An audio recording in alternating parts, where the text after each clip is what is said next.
Dans cette suite du thème entre obscurité et lumière et en pensant toujours à cette question Mashiach qui es-tu, je vais aborder l'élément crucial pour le milieu chrétien qui revient aussi dans d'autres croyances comme on l'a vu précédemment. Je parle de la croix et qui dit croix dit mort mais aussi résurrection. Imaginons la scène. On le frappe 40 coups moins 1. Bon, déjà là je pense que ça calme. Hein.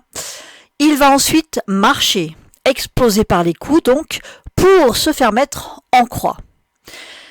Ok, bon, ne vous êtes-vous jamais demandé comment avait-il pu faire pour arriver à pied au lieu de la croix? Si on va sur place et que l'on suit ce qui nous est proposé comme étant le chemin emprunté, on voit qu'il y a pas mal de pas à faire pour arriver d'un point à l'autre. Et si on suit ce qui nous est raconté, l'instant croix a dû être très pénible. Dieu, dont on dit qu'il est amour, n'a rien trouvé de mieux pour faire de lui un sauveur que de lui faire subir un tel effroi. Qu'est-ce qui fait de la croix un élément si exceptionnel pour qu'il soit si nécessaire au salut d'autres? Est-ce la douleur que cela représente? Est-ce le sang qui doit en couler? Est-ce le lieu en question où est placée la croix? Est-ce parce que Dieu est si violent, si cruel, que c'est le seul moyen pour lui de déclencher le salut pour Yeshua et d'autres? Est-ce vraiment le fait de crucifier qui peut apporter un salut pour les autres? Alors comment? Ou alors, ici aussi, on veut nous montrer quelque chose d'autre, si l'on prend en considération le fait que ce soit commun à d'autres croyances. Je crois que ce que vous allez entendre dans cette vidéo va faire sauter des chaînes mentales trop longtemps attachées à cette croix. Le temps de Pâques est appelé par les Juifs le temps de notre liberté. Zman Herutenu. Là où certains ont pu pleurer en pensant à cette croix, que la joie remplace les larmes. Allons sans plus attendre parcourir ce sujet qui mène de la mort à la résurrection. Passons au-dessus, traversons. Et pour ça, je prie que l'Éternel, le Créateur des cieux, de la terre, des mers, de tout ce qui se trouve dans les cieux, sur la terre, dans les mers, nous donne des yeux pour voir, des oreilles pour entendre, un cœur pour comprendre. Qu'ainsi votre foi, comme il est dit dans Romains 10, 17, soit boostée comme un don que fait Dieu pour une liberté supplémentaire, car il nous a ressuscités ensemble et nous a fait asseoir ensemble dans les lieux célestes en Jésus-Christ, afin de montrer dans les siècles à venir l'infinie richesse de sa grâce par sa bonté envers nous en Jésus-Christ. Car c'est par la grâce que vous êtes sauvés, par le moyen de la foi. Et cela ne vient pas de vous, c'est le don de Dieu. Bienvenue dans Bachira pour une nouvelle émission de son générique.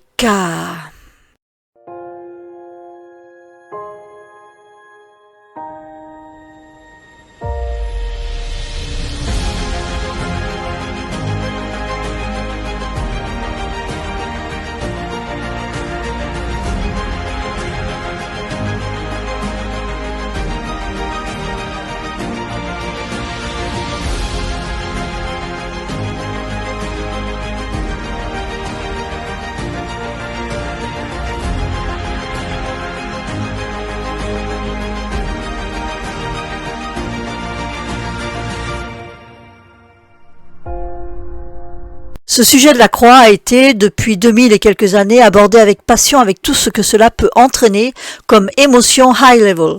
Ce qui est normal car en pensant à ce moment, on ne peut que compatir à tant de souffrances que cela laisse imaginer.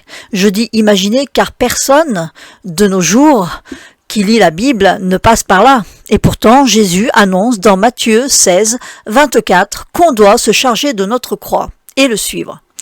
Là, qui prend le texte à la lettre ? Peut-être y en a-t-il eu dans les temps anciens, mais maintenant.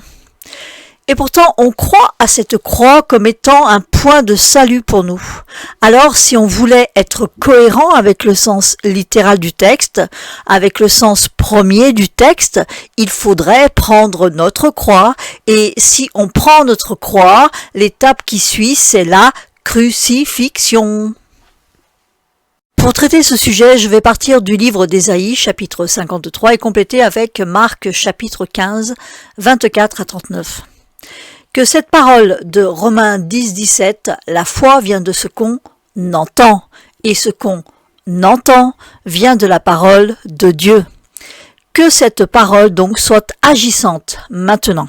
Quand on lit Ésaïe 53, versets 4 et 5, on voit qu'on parle de nos maladies, nos péchés, nos souffrances, nos iniquités, et que le châtiment pour notre salut, c'est par lui.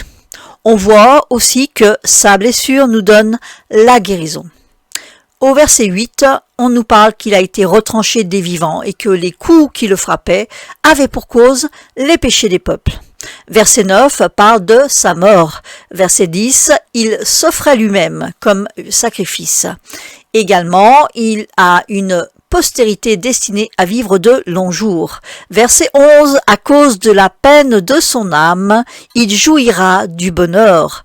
Par sa connaissance, il rendra juste le juste. On voit la conséquence, verset 12, son lot sera parmi les grands. On voit dans ce chapitre les idées qui évoquent le temps à la croix et son avant. On a le châtiment qu'il prend pour notre salut, les blessures pour notre guérison.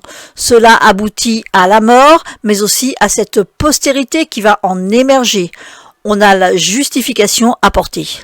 Je vous propose de revenir à l'hébreu à présent afin de voir ce qui se profile derrière tout ça. Allons-y tranquillement. Voyons verset 5, le salut qui se fait par le châtiment. Châtiment en hébreu dans le texte est moussar. Ce mot veut aussi dire instruction, correction. Le salut nous amène au mot paix, shalom, en hébreu. On voit que derrière le châtiment se cache l'idée d'instruction. On corrige par l'instruction et cela procure la paix. Vous souvenez-vous de la valeur 70 qui est celle du mot sod qui veut dire secret? On va la retrouver ici entre moussar et paix.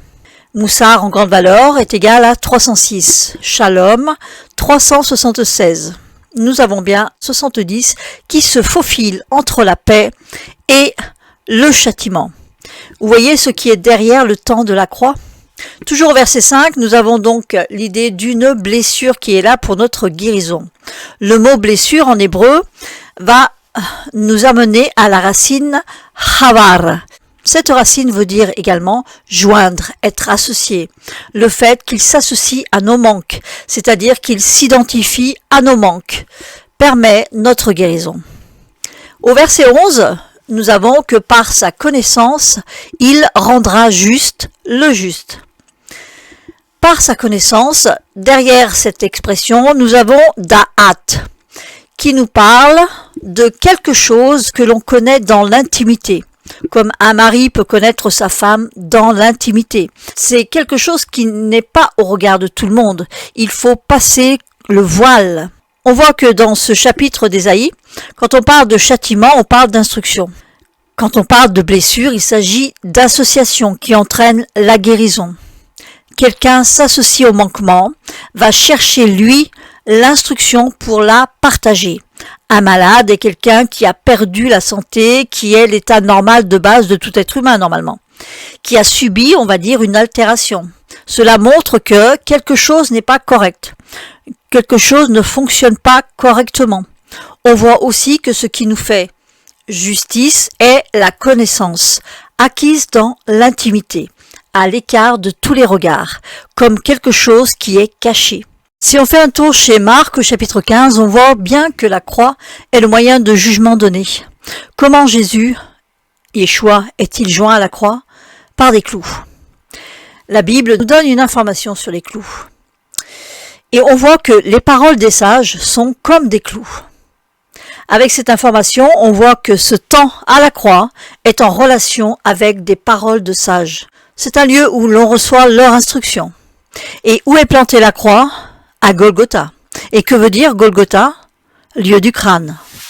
Là où l'instruction est donnée, le crâne est présent. Et la tête est l'endroit également où Yeshua a reçu des coups. Bon, je pense que déjà un grand soulagement doit se déclencher en chacun en pensant à ce passage de Matthieu 16, 24.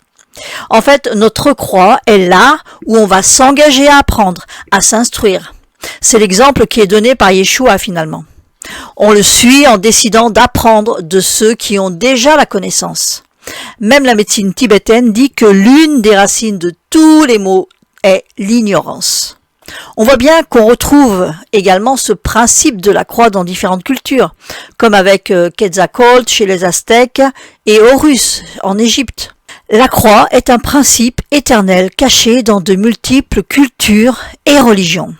Sur Terre, on a des langues divisées, mais la langue une est celle qu'on retrouve partout. C'est le mystère du soleil.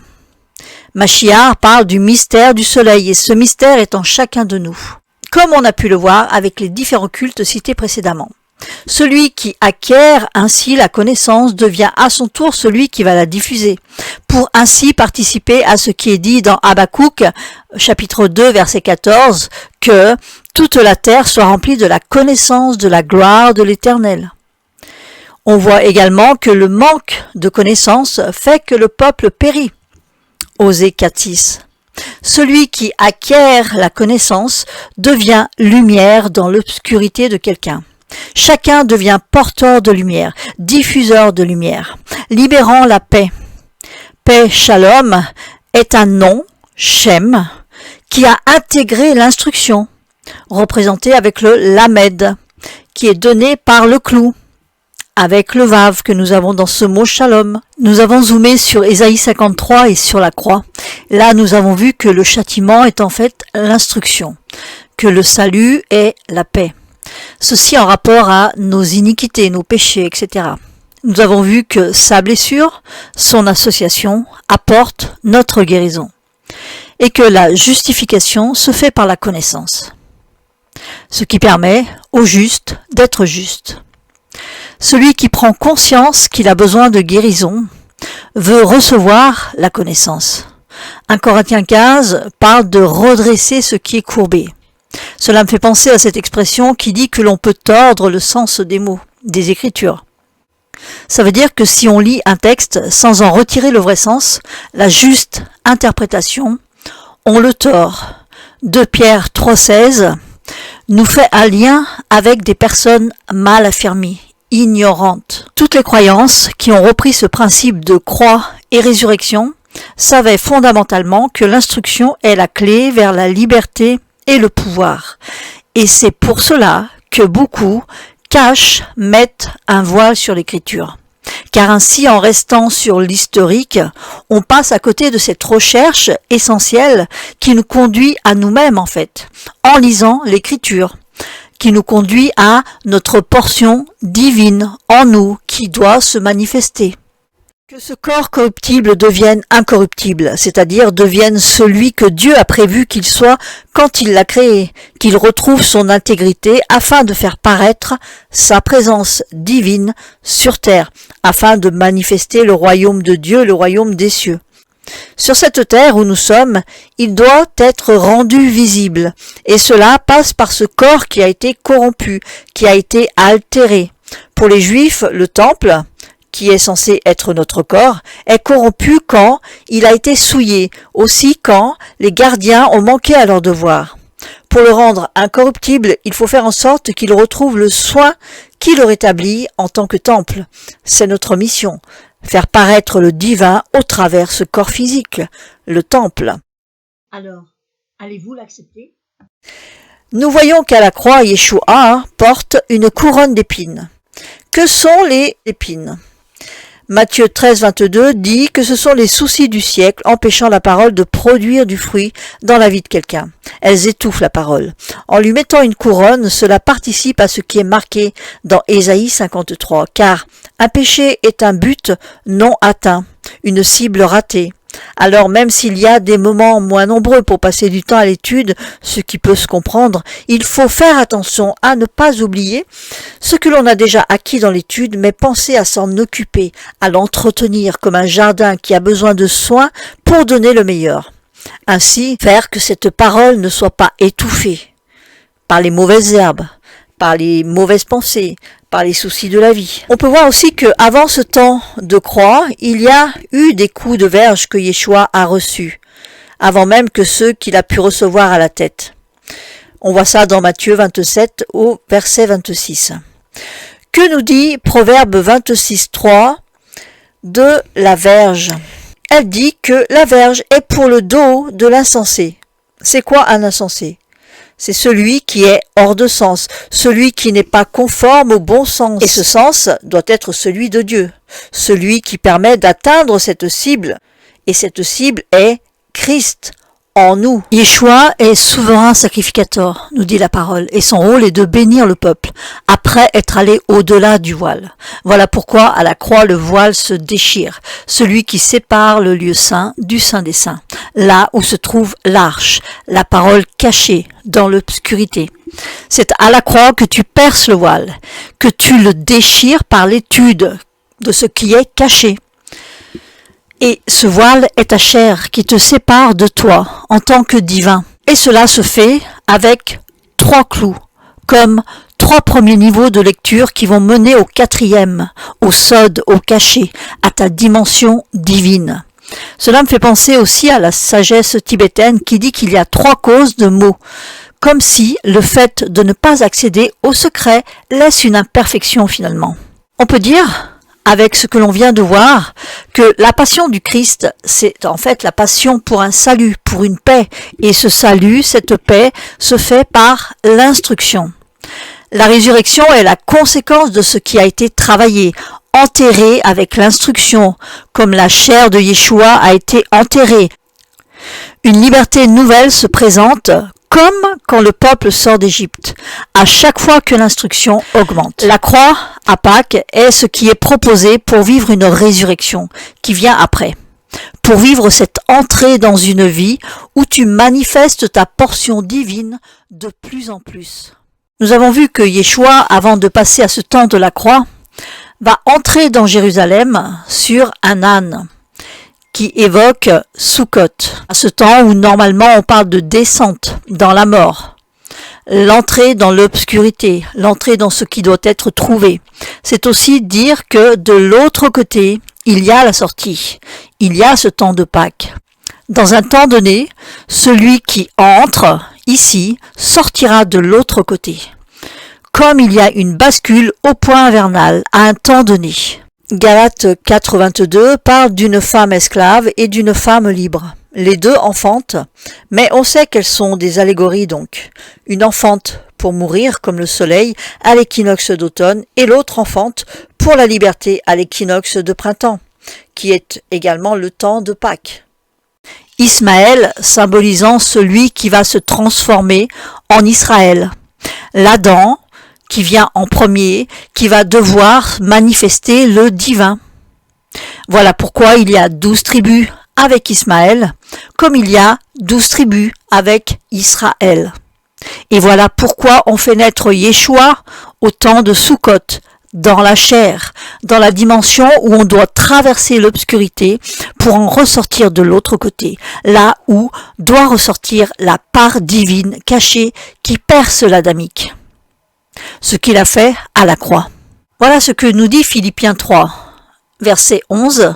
Pour parvenir, Paul parle et dit, pour parvenir, si je le puis, à la résurrection des morts. Ce n'est pas que j'ai déjà remporté le prix ou que j'ai déjà atteint la perfection, mais je cours pour tâcher de le saisir, puisque moi aussi, j'ai été saisi par Jésus-Christ.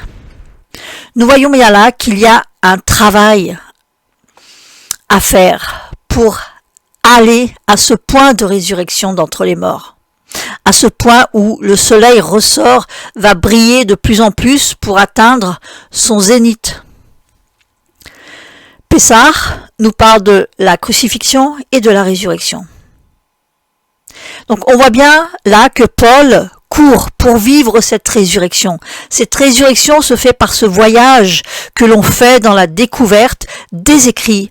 Et cette découverte a pour but Christ. Il nous faut découvrir Christ, qui est en fait toi en tant que portion divine, qui doit paraître.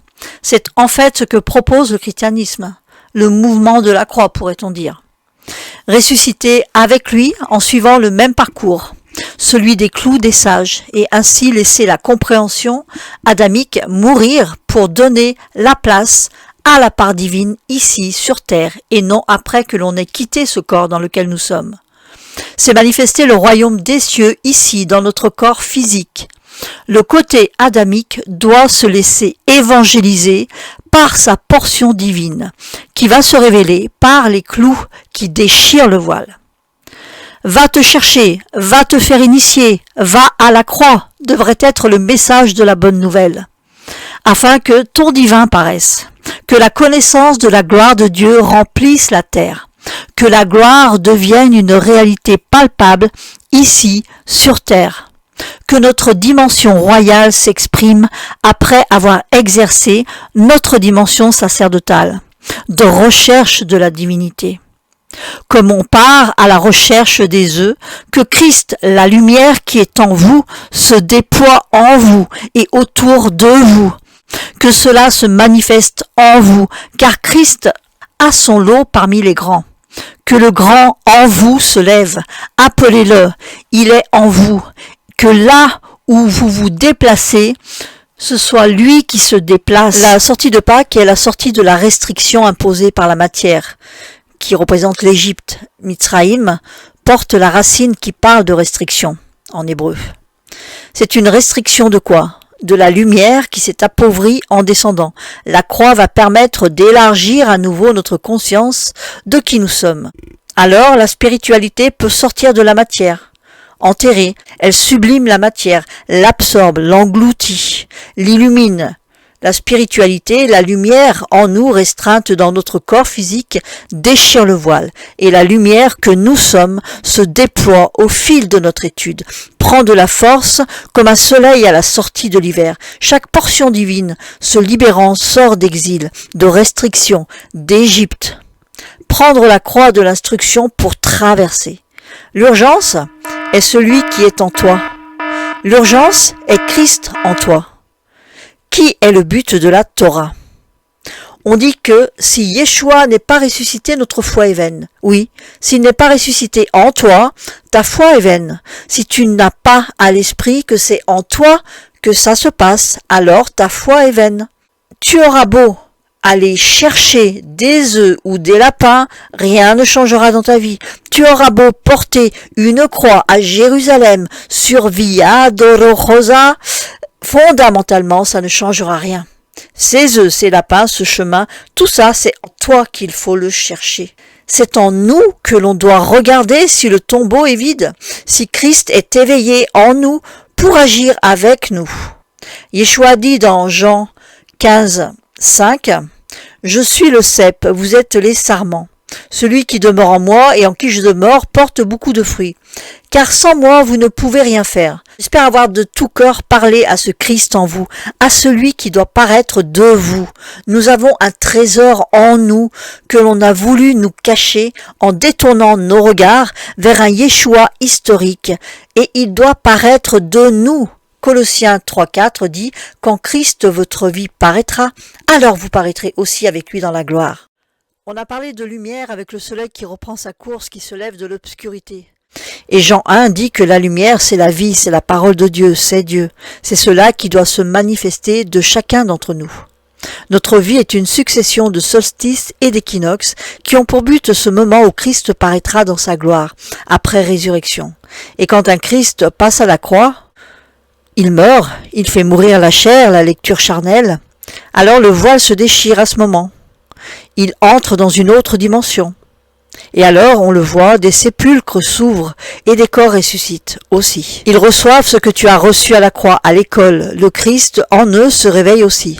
Et on voit plus loin, quand Yeshua est ressuscité, ceux qui sont ressuscités entrent aussi dans la ville. Ils se font voir. Il est grand temps que ce trésor sorte de sa caverne pour bénir et établir le royaume des cieux, du Père sur terre. Il est grand temps que notre lecture de la parole ne soit plus charnelle, mais spirituelle, ne soit plus faite avec le voile de la chair, mais avec la vie de l'esprit, pour y découvrir Christ. Car oui, la Bible parle de Christ, la Bible parle de toi, la Bible parle de moi, la Bible parle de nous. Et c'est cette histoire qu'il nous faut découvrir en lisant cette parole. Nous porterons ainsi l'image du céleste, comme dit 1 Corinthiens 15, 42. Nous serons revêtus de Christ, nous serons en Christ. Imaginez des milliers de en Christ sortant de partout. dans toutes les villes. Quels en seraient les effets? Là où l'obscurité règne, encore, ton passage amène la lumière, la guérison, la paix. Ta seule présence peut changer l'atmosphère sans même que tu ouvres la bouche et faire que les cœurs s'ouvrent à nouveau. Là, j'ai envie de crier « Révolution! Résurrection! Je crois en la résurrection !» Abondance et santé pour tous. Je vous laisse ici et vous donne rendez-vous prochainement pour la suite, dans laquelle nous regarderons à nouveau la croix, mais d'en haut. Si vous avez aimé, n'hésitez pas à partager, à liker. Et aussi et surtout, prenez soin de vous, car en prenant soin de vous, vous pourrez prendre soin des autres, comme le dit Jésus dans Matthieu 22, 39, par exemple. Et comme on le lit dans Lévitique 19, 18, tu aimeras ton prochain comme toi-même. Aime-toi pour aimer les autres. Shalom!